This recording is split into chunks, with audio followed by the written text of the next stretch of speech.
Elmwood Estates was the kind of neighborhood people dreamed of when they flipped through glossy real estate magazines. Rows of neatly manicured lawns stretched in perfect symmetry, flower beds bloomed with identical arrangements, and the soft hum of sprinklers played every morning like background music. But beneath that illusion of suburban perfection was something much less appealing, an HOA president named Janice Miller, or, as every whispering resident eventually called her, the Karen of Elmwood. Janice didn't just run the HOA. She ruled it. From the moment she had gotten herself elected, she had appointed herself the sole guardian of community standards. At least, that's what she claimed. The truth was, Janice enjoyed control in the way a monarch enjoyed a crown. No weed could dare grow above 3 inches, no mailbox could be painted the wrong shade of beige, and heaven forbid a car be left in a driveway overnight. Homeowners had quickly learned that challenging Janice came at a cost. She wielded fines like weapons, stuffed threatening notices into mailboxes, and seemed to know everyone's business before anyone else did. Complaints weren't simply enforced, they were magnified, turned into personal vendettas until the unlucky target was worn down into submission. Even worse, she had stacked the HOA board with her close friends, people who nodded obediently at every one of her demands. In practice, it meant that she acted like she owned Elmwood Estates outright, though the title of president was all she really had. For years, most homeowners had silently endured her reign. People didn't want trouble. They preferred mowing their lawns a second time that week rather than facing Janice's glare or another citation. Most fell into line, grumbling about her in private but never daring to oppose her directly. But, as it often happens with unchecked power, Janice grew bolder. What started as lawn inspections turned into demands about curtains facing the street, what color flowers people could plant, and even threats about unsanctioned gatherings. When families hosted birthday parties in their own backyards. That's when David Turner moved into Elmwood. David wasn't a troublemaker. He was, in fact, the furthest thing from it. A software engineer with a keen eye for detail. David and his wife had chosen Elmwood precisely because it looked so picture-perfect. They'd saved for years to buy a house here, believing it was the kind of neighborhood where they could raise their kids without chaos. But David also had something else, not just a desire for peace, but a stubborn streak when it came to fairness. He disliked bullies, and within weeks of moving in, he began to see Janice far more clearly than the neatly trimmed hedges she hid behind. The first letter arrived less than a month after closing on the house. It was a warning notice because David's trash bin had been visible to the street for at most 10 minutes after pickup day. He brushed it off at first, but more letters quickly followed. One accused him of having non-conforming blinds because they weren't white enough. Another fined him for leaving his garden hose coiled in what Janice called a non-uniform manner. They weren't just minor annoyances. They were absurd. David realized the stories he'd heard about her were true. Still, he tried to remain reasonable. He adjusted where he stored his trash bin, made sure his blinds were pulled tight, and kept his lawn shorter than he ever had in his life. But the letters didn't stop. Janice seemed almost energized by his compliance, like she wanted to push harder just to see how far she could bend him. That's when David's curiosity turned into quiet investigation. Who exactly was this HOA president, and where did she get this air of absolute authority? Late at night, when most homeowners were silently cursing their situations, David started reading. He pulled out the HOA bylaws, skimming each page in fascination. He searched online for stories of HOA abuse, legal battles, and homeowner rights. And slowly, piece by piece, he realized something extraordinary. The HOA structure was only as strong as the people willing to stand up to it.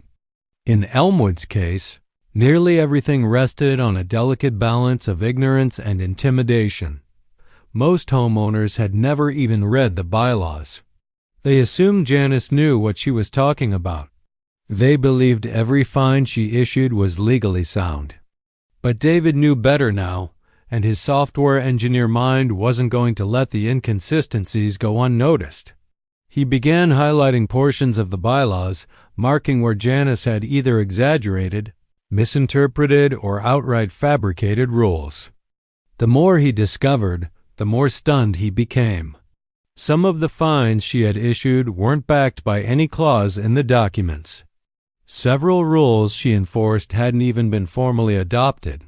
And one shocking revelation stood out above them all: the street Janice claimed to own. As HOA property didn't actually belong to the HOA, it remained under city jurisdiction. That meant all the supposed traffic and parking restrictions she had, bullied neighbors with smoke and mirrors. David felt a spark of determination. This wasn't just about him. This was about everyone in Elmwood Estates who had been cowering under Janice's rule. But exposing her wouldn't be easy. Janice had been running the HOA unchecked for years. She had all eyes on the board, influence over scared neighbors, and a habit of retaliating fiercely against anyone who questioned her. Taking her down would mean playing the game carefully and strategically. David knew he couldn't just walk into a board meeting and yell accusations. He needed something stronger, something undeniable. And so he began crafting a plan. For the first time in years, Elmwood Estates had a homeowner who wasn't going to fold under pressure. Janice was about to discover that her imagined throne wasn't as uncheckable as she believed. David just had to find the perfect way to pull the rug out from under her, and he was patient enough to wait until the opportunity presented itself. Word travels fast in neighborhoods, and in Elmwood Estates, rumors ran faster than sprinklers on a July morning. David didn't need long to realize that nearly everyone around him had their own Janice horror story. The neighbor 2 houses down had been fined for a slightly crooked basketball hoop. The family across the street paid hundreds of dollars in landscape violation, penalties because their roses were the wrong shade of red. Even the retired couple on the corner whispered about a time when Janice threatened legal action because their dog barked for 3 minutes past the approved hours of quiet. But while everyone had stories, no one had solutions. They had learned to bend, not to fight. David, however, saw patterns that others missed. Each tale of punishment didn't just sound arbitrary, it sounded blatantly outside the HOA's written authority. The more he listened, the more determined he became to gather proof. He began to document systematically. The engineer in him thrived on meticulous detail. He created folders on his computer, labeling them with violation codes and dates. He cross-referenced bylaws with homeowner complaints, drawing clear lines between Janice's supposed rules and the actual text. He highlighted sections where the authority ended, and she simply invented control out of thin air. And then came the discovery that would become the beginning of her downfall. It happened late one night. David was poring over the HOA's public financial statements, tedious spreadsheets most people ignored. Janice had assured residents at every meeting that funds were being handled responsibly. But as David scanned the numbers, irregularities became obvious. Certain line items looked inflated, others nearly fabricated. Funniest of all, there were multiple entries labeled Administrative Community Improvement Expenses. But nowhere did the document specify what those improvements were. David dug deeper and found receipts attached to filings.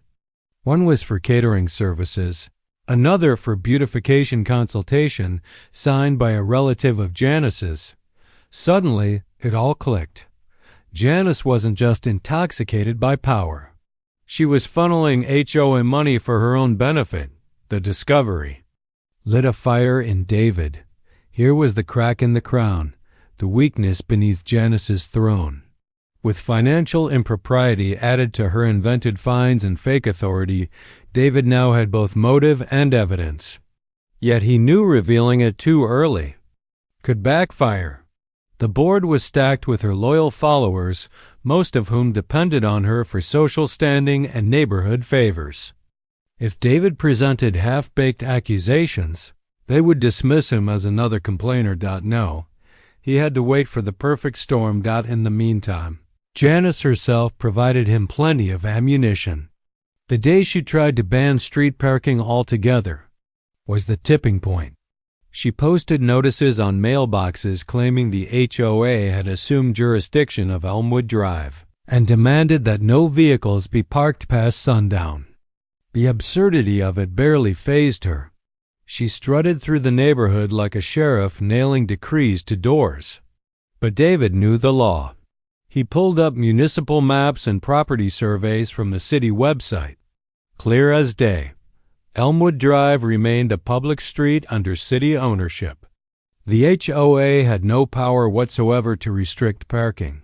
He printed the maps, highlighted the specifications, and carefully tucked them into another folder labeled Street Ownership Proof. The more Janice overreached, the more dangerous the game became. Her allies began whispering about David, about the new guy who seemed to be causing trouble. One evening, when David stepped outside to water his lawn, he could see Janice standing across the street, arms folded, staring like an inspector ready to pounce. He smiled politely, but inside he knew she had her eyes on him, sensing rebellion, and she wouldn't tolerate it for long. Still, David kept his composure. Outwardly, he maintained the appearance of compliance. His grass was cut like a golf course, his mailbox gleamed, and his garbage bin was invisible to any passerby. To Janice, it probably seemed like she was slowly winning. But behind closed doors, David meticulously built his arsenal of documents, evidence, and strategies. Weeks passed, tension simmered, and then came the announcement. A quarterly HOA board meeting was scheduled, attendance strongly encouraged. For most, it meant an evening of scripted speeches, rubber-stamped decisions, and Janice beaming smugly from her throne at the head of the table. But for David, it was the opportunity he had been waiting for. He spent days preparing. Documents were triple-checked, organized into binders, and copies printed for potential allies. He even practiced his narration aloud, timing himself as if recording an opening statement. The engineer in him wanted precision. The homeowner in him wanted justice. Meanwhile, Janice was busy, too not that she knew it. She circulated pre-meeting memos promising a new parking rule formal adoption. She hinted at a potential increase in association dues to cover unexpected administrative costs. And true to form, she framed the entire meeting as her personal stage. The homeowners groaned, rolled their eyes, but quietly went along, as they always did. When the night finally arrived, David could feel the electricity in the air. Neighbors trickled into the clubhouse, their expressions weary but curious. Some carried old citations in their hands, more as souvenirs than weapons. And there at the front was Janice, smiling like a queen about to address her subjects, backed by her loyal board members who nodded whenever she glanced at them. The meeting began exactly as anyone would expect. A summary of violations issued, praise for the community's improvements, and a smug reminder of how Elmwood remained the envy of nearby neighborhoods. Janice's voice carried a rehearsed authority as she moved through the agenda. But David wasn't listening to her opening performance. He was staring at the stack of papers in his lap, feeling the weight of every story, every unfair fine, every manipulated rule. This was the night. He could sense it. As Janice cleared her throat to introduce the new parking regulation, David slowly raised his hand. Heads turned. The room shifted. People weren't used to interruptions at these gatherings, not when Janice spoke.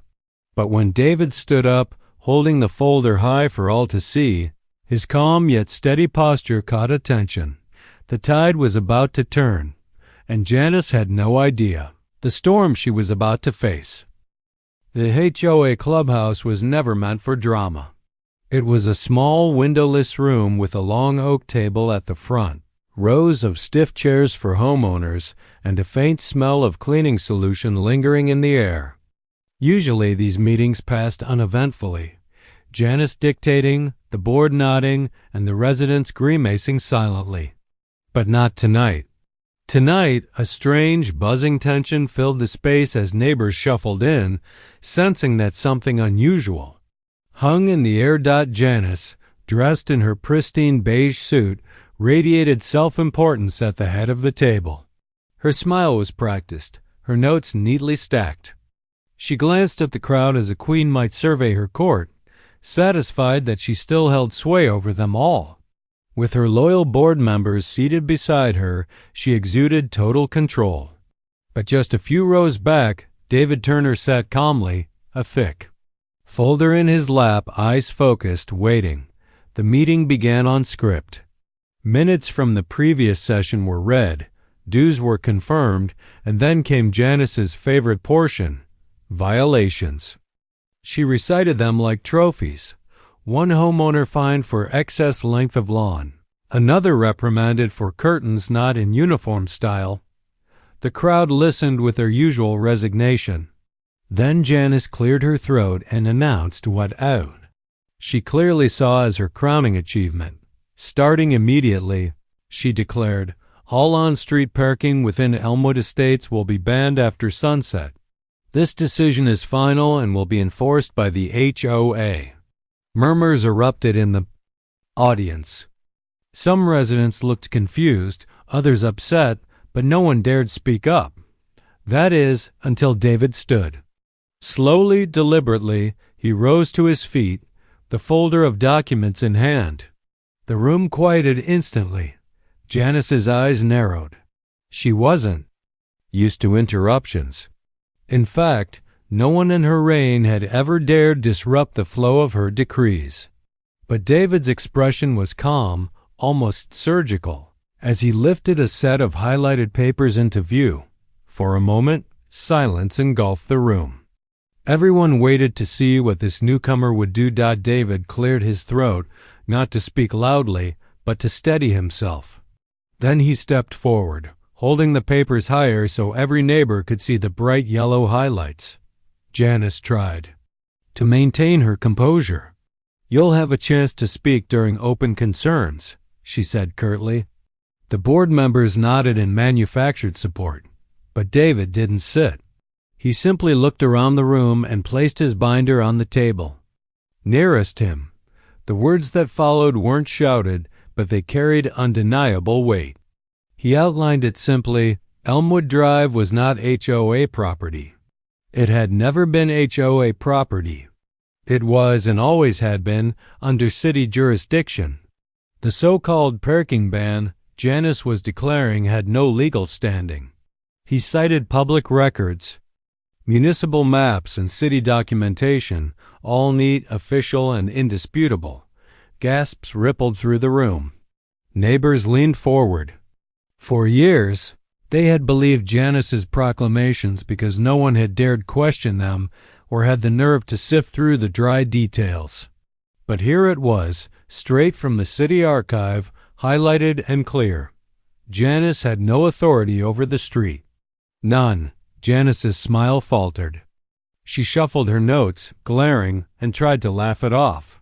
We're just trying to improve the neighborhood, she muttered, attempting to reframe. But David wasn't finished. He opened his binder further, flipping through page after page of documented infractions cases where citations and fines were issued for rules that didn't even exist in the bylaws. Curtains, garden hoses, even lawn colors. Every sheet was a piece of proof that Janice had been exercising power not granted anywhere in the documents. By now, the room was humming with hushed voices and astonished whispers. The spell was breaking. Homeowners who had spent years grumbling privately suddenly found their frustrations validated. They weren't crazy. Janice had indeed been pulling rules out of thin air. The board members shifted uncomfortably in their seats.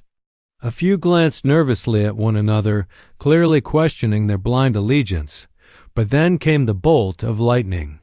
David, steady as ever, flipped to one final section of his binder. Financial irregularities.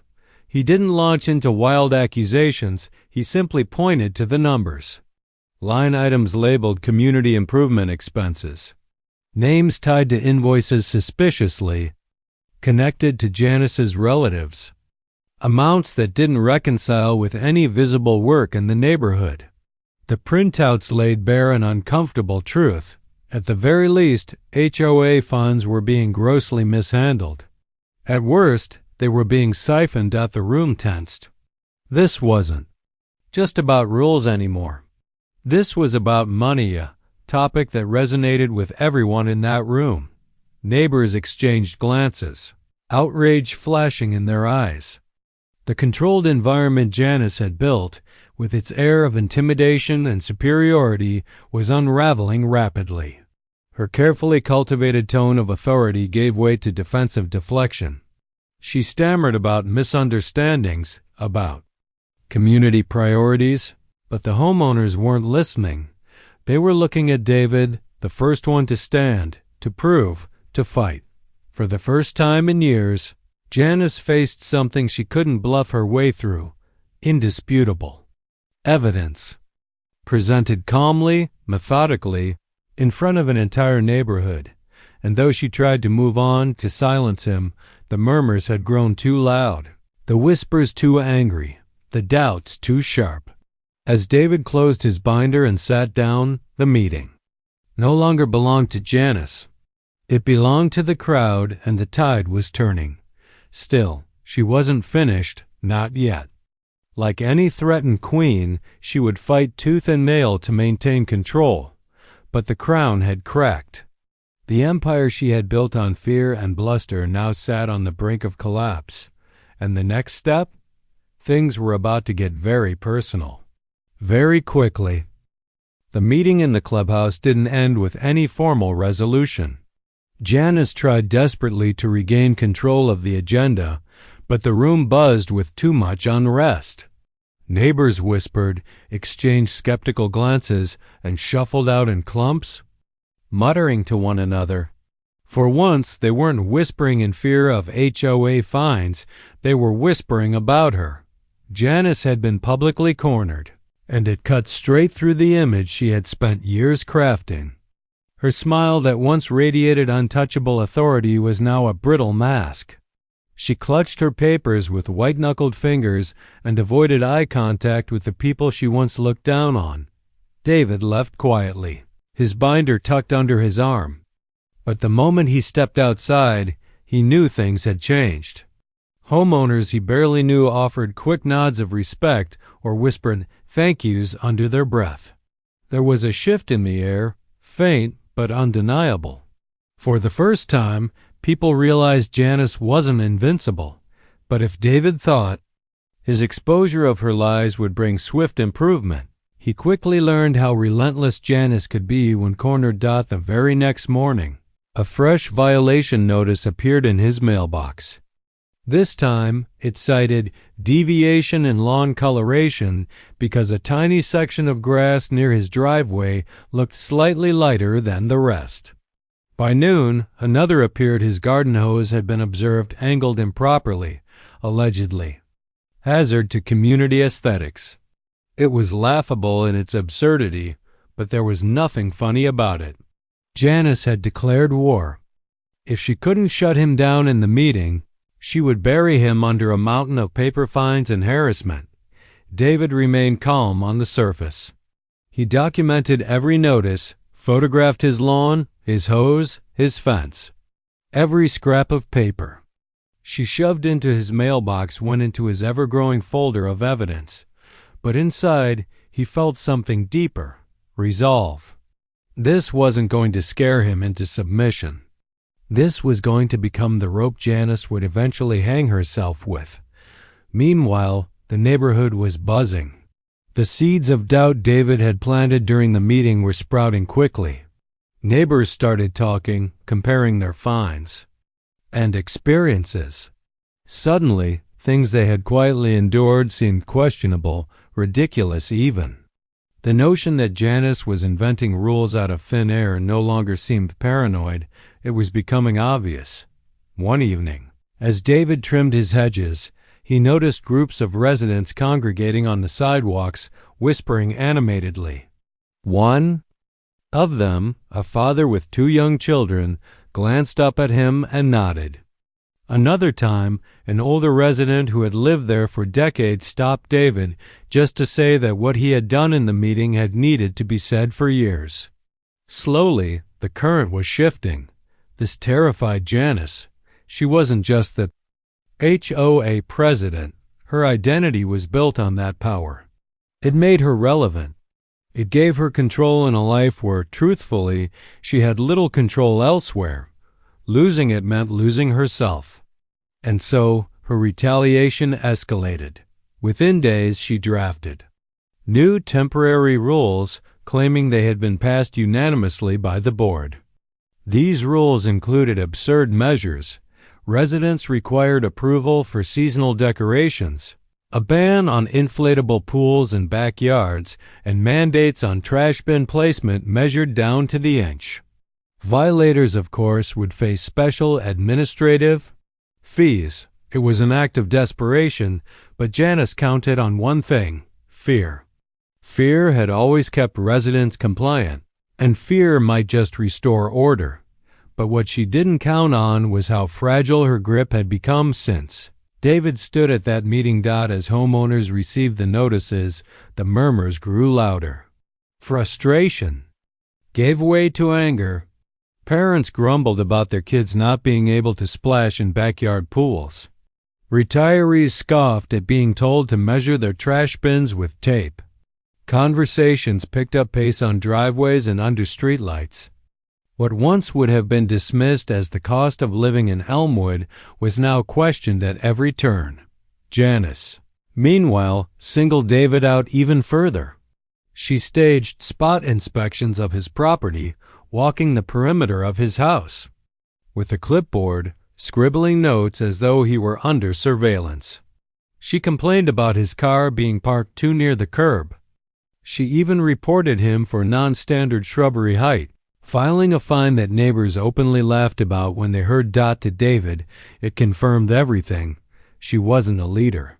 She was a petty tyrant clinging to the last scraps of her fading power, but David wasn't naive. He knew pushing back even harder required patience. If he blew up publicly without airtight preparation, she might frame him as a troublemaker. Instead, he doubled down on what he did best: building the record. Every ridiculous fine, every bogus citation, every arbitrary letter. He photographed, time-stamped, and archived relentlessly. What he was building wasn't just a resistance, it was a case. The neighborhood could feel the tension building. Janice was cornered but lashing out like a trapped animal. Residents tiptoed, wondering what would happen next. Would she crush David with an endless barrage of fines? Or would the growing anger of the community finally spark something bigger? As the next quarterly meeting approached, anxiety rippled through Elmwood Estates. People whispered about attending not out of obligation, but anticipation. For once, they weren't just bracing for Janice's orders. They were waiting for a fight. And David, binder heavier than ever, was waiting too. This wasn't just a bad dispute over lawns and blinds anymore. This was about exposing Janice on a scale she couldn't recover from. He knew she'd be ready to attack him in front of everyone. What she didn't realize was that he had been preparing not just for her rules, not just for her lies, but for the very foundation of her authority itself. The next meeting wouldn't just be a showdown.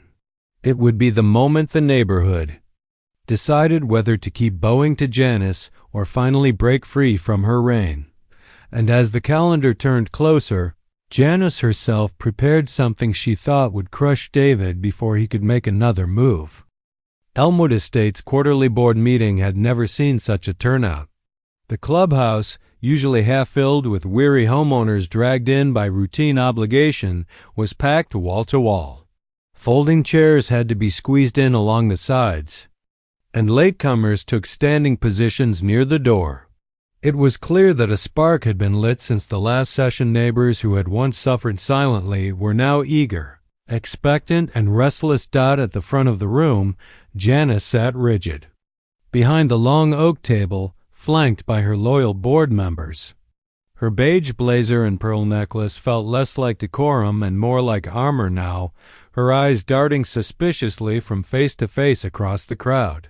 She smiled, but it was brittle, a smile worn thin, stretched tight over growing cracks of anxiety. She had things to prove tonight, and to her mind, David was the threat to neutralize. When the meeting opened, Janice's voice carried its usual tone of manufactured authority. She recited the minutes and listed changes on decorative uniformity standards, trying to mask her nervous energy beneath her scripted agenda. But as she moved to new business, she revealed her hidden weapon. Holding up a packet of papers, she announced that, due to ongoing disruptions in the community, certain residents would now face probationary compliance monitoring. She didn't name David outright, but the glare she sent his way told everyone in the room who she meant. The idea was pure intimidation, to paint David as a problem neighbor, a rebel threatening the harmony of Elmwood Estates. Her board members nodded, though not as uniformly as before. A few fidgeted, their eyes betraying unease. David remained composed, binder in hand, waiting. He knew this attack was coming, and he was ready. When Janice paused to collect approval for her new rule, the murmurs in the crowd began.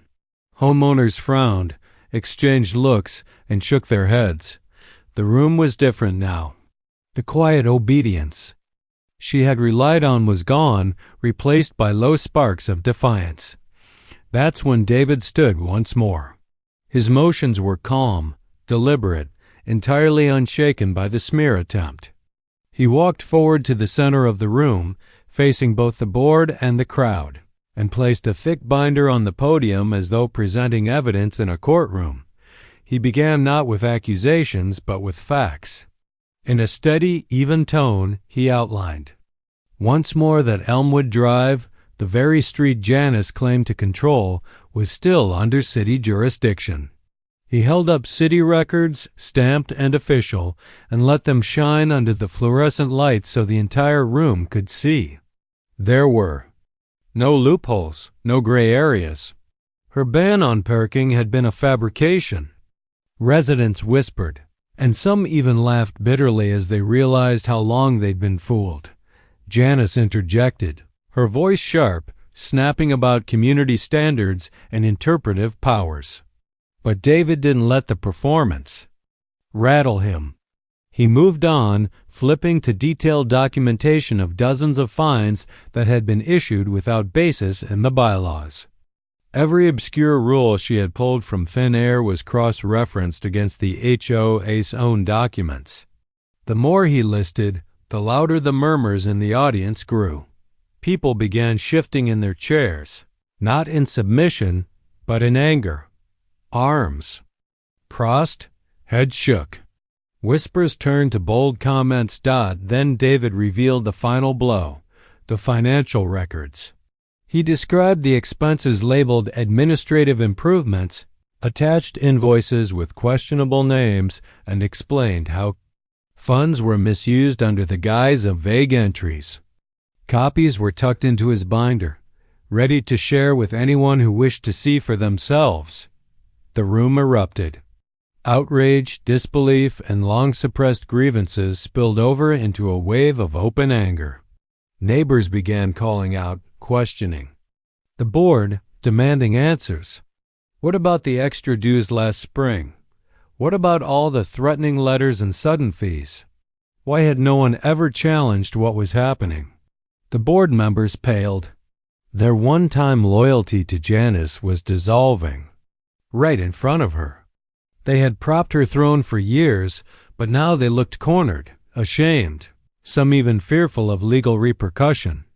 Janice tried to shout over the din, her voice growing shrill, commanding quiet, insisting everything was misinterpreted. But no one listened anymore. The spell she had held over Elmwood Estates was gone. Where once neighbors bowed their heads, now they raised them high, and their collective frustration formed a rebellion impossible to suppress. "It's not true," Janice yelled, slamming her folder closed. Still, it was too late. The authority had drained from her words, leaving only desperation in their place. David, calm as ever, waited for the noise to settle enough to speak his final piece. He concluded by clarifying that he wasn't there for revenge or even personal gain. His only interest was the well-being of the neighborhood, a fair and truthful governing body, and freedom from fabricated rules. He let his words hang in the air as the crowd erupted into applause. The board's silence was deafening. They exchanged glances, realizing their positions were no longer tenable. To side with Janice now was to side against the very homeowners they represented. Some quietly shuffled their papers, avoiding eye contact with the crowd. The collapse had begun, one by one. Residents stood, voicing years of pent-up frustration. Stories spilled about ridiculous fines, backyard parties shut down, constant harassment, and the culture of fear Janice had cultivated. What was once a whisper network of complaints now burst forth publicly, undeniably and overwhelmingly against her. The Queen had no crown left. By the end of the night, the board reluctantly announced that an emergency re-election vote would be scheduled. The crowd cheered, neighbors demanding accountability and transparency. For Janice, it was the nightmare she'd never thought possible, seeing her throne slip out from beneath her. But as she gathered her things with trembling hands and a plastered smile, her eyes still locked on David, this wasn't over. Not in her mind. She had been exposed, yes, humiliated, yes, but she wasn't ready to give up the power she had clung to for years. The crack in her crown had now widened into a full break. The empire she'd built was crumbling fast, and yet Janice was not finished scheming. Behind that brittle smile, thoughts churned. If she couldn't hold her seat honestly, she'd look for ways to claw it back through manipulation, intimidation, or even sabotage. The neighborhood celebrated its small victory that night, but David knew better than to declare the battle over. He'd won the room, the argument, and perhaps even the board. But Janice wasn't simply going to fade quietly. He could see it in the way her eyes lingered when she left, a flash of defiance behind the humiliation. The storm wasn't finished. Collapse of her rule was underway, but what came next would determine whether Elmwood Estates truly became free or whether Janice would make one last desperate play to drag it all down with her. The quarterly meeting had broken the spell. For years, Janice ruled through fear and intimidation, and for the first time, that grip had shattered in front of an entire room of homeowners. The board's announcement about a re-election had sent a current of hope through Elmwood Estates, and in the days that followed, that current turned into a tide. Neighbors who once kept their heads down began speaking openly. They compared fines, laughed about ridiculous old violations, and marveled at how long they had allowed one woman to wield unchecked control. The whispers that had lingered around backyard fences became full-voiced discussions on sidewalks and porches. For the first time in memory, Elmwood Estates didn't feel like a strict suburb under constant surveillance. It felt like a community again. But Janice wasn't finished. Losing power wasn't something she could process. She devoted her life to controlling neighbors down to their curtain fabric. And now she was facing the possibility of losing not just her title, but her sense of self. The crown had cracked. She could feel it slipping. But rather than accept that, she doubled down. In the week following the meeting, New fines appeared in mailboxes under her name. Trash bins not angled correctly, lawns not uniform in. Saturation, vehicles parked too far from standard curb alignment. They came rapid fire as if she could flood the neighborhood into submission. One last time, but something fundamental had changed. Where once people muttered and paid, to avoid further conflict, this time homeowners refused. They compared notes, took photos, and shared every bogus paper Janice handed them. David encouraged them to document everything, to build their collective case just as he had built his own. What once felt like isolated harassment was now seen as a desperate power play. Janice miscalculated.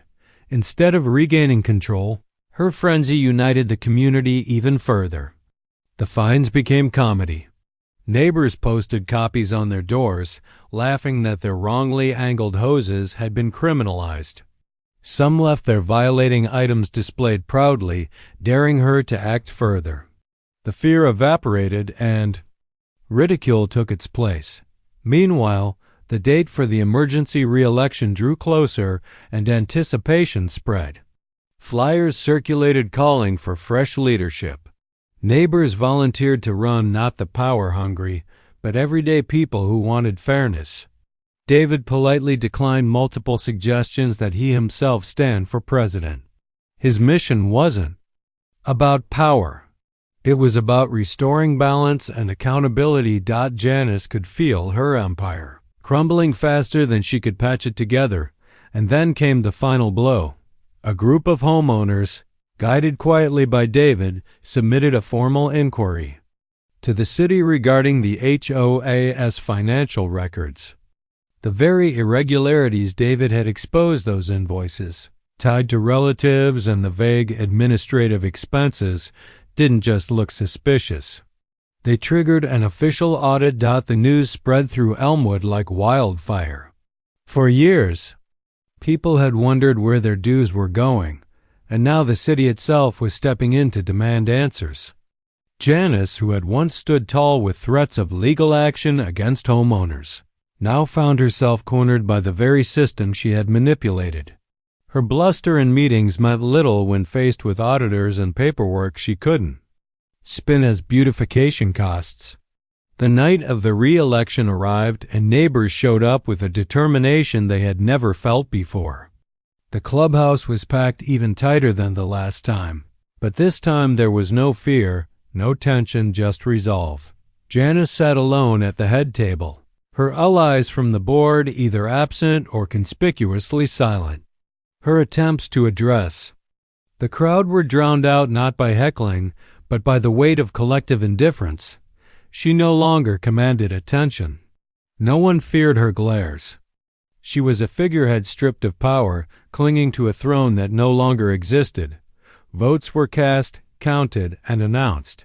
New board members were elected neighbors who had once trembled in Janice's presence, now standing proudly as representatives, chosen by the people themselves. When it was declared that Janice was officially removed from her presidency, the room erupted in thunderous applause. Her reign was over. Walking out of that clubhouse, Janice tried to hold her head high, but everyone could see the tremble in her hands, the smoldering defeat in her eyes. Her legacy was no longer that of a protector of standards.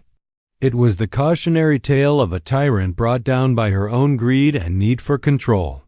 Where once she had strutted through Elmwood like a queen, she now walked alone, ignored, powerless and irrelevant. David stood quietly in the back, binder still in hand, though this time it wasn't needed. Neighbors approached him with thanks, some with tears, others with laughter.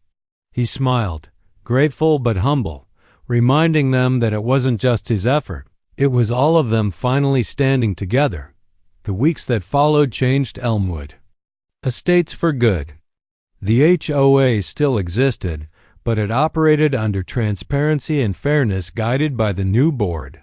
Fines didn't disappear, but they were reasonable, tied to actual bylaws, and enforced fairly. Dues were accounted for and posted openly, No more vague line items or unexplained expenses. Residents still kept their lawns neat, but the oppressive atmosphere was gone. People decorated their yards with pride, kids played freely in driveways, and small gatherings returned to backyards without looming threats of violations. Elmwood slowly became what it had always pretended to be, a welcoming, thriving neighborhood. For Janice, rumors floated that she tried to move to another HOA community, but her reputation followed her. More likely, she faded into quiet obscurity, stripped forever of the power that once defined her. And for David? He went back to being just another neighbor, which was all he ever wanted. His binder remained tucked away, a quiet memento of the battle that freed Elmwood. Occasionally, he'd glance at it while cleaning his office, reminded not of his victory, but of something bigger, that fairness mattered, that bullies could be beaten, and that even in the quiet streets of suburbia, one determined homeowner could change everything. The story of Janice, Elmwood's self-appointed queen, would live on in whispers and chuckles around the cul-de-sac for years to come. But more importantly, the neighborhood had a new story now, one not built on fear, but on unity, courage, and the reminder that no crown lasts forever when it's made of paper. And so, Elmwood Estates moved forward, finally free from the reign of a Karen who thought she owned the street, until everyone realized the street and the neighborhood had always belonged to them.